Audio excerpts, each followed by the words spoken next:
Bonjour à tous. Nous allons partager avec vous la découverte de la permaculture, de la résilience et de la préparation au risque de la rupture de la normalité. Nous partagerons la méthode que nous allons utiliser et nous espérons que vous réagirez à ces vidéos en donnant vos propres expériences. Le partage est mot d'ordre de notre méthode. Allez, c'est parti. Dans cette vidéo, nous allons commencer par l'observation du terrain et ce que nous avons fait.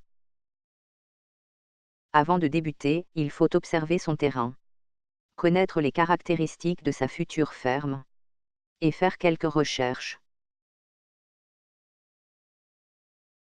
La taille du terrain, la superficie exacte de la propriété et la dénivellation. Composition végétale, notez si le terrain est composé de prés, bois, vergers, gros arbres, autres arbres. Altitude du terrain, aux différents lieux de la surface totale.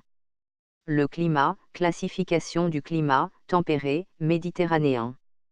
Le vent, d'où viennent les vents, la force des vents et leur fréquence. La température, température moyenne mensuelle, annuelle, les plus froides et les plus chaudes. La météo, la couverture nuageuse annuelle et la durée de l'ensoleillement. Les eaux, bassins, étangs, rivières mais aussi les eaux souterraines ou sources.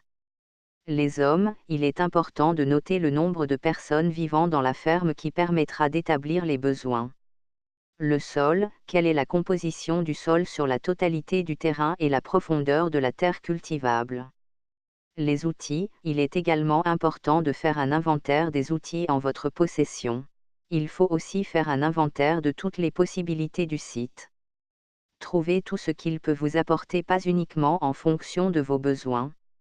Certaines caractéristiques sont plus difficiles à effectuer car elles demandent des connaissances plus approfondies dans certains domaines.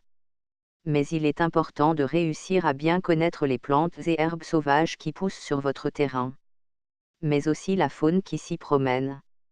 Réussir à établir une liste de tous les insectes présents est très important également. Pour faciliter l'observation, nous avons établi un plan de notre terrain, où nous avons noté toutes nos observations.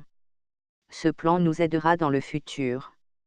Une fois les observations faites, il sera possible d'établir le design de votre future ferme, en prenant en compte les différentes zones applicables au design.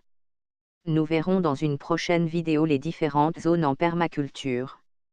En attendant, n'hésitez pas à compléter cette vidéo dans les commentaires et vous pouvez aussi nous informer de vos propres observations. Merci d'avoir regardé cette vidéo. L'autonomie sera la clé d'un futur meilleur.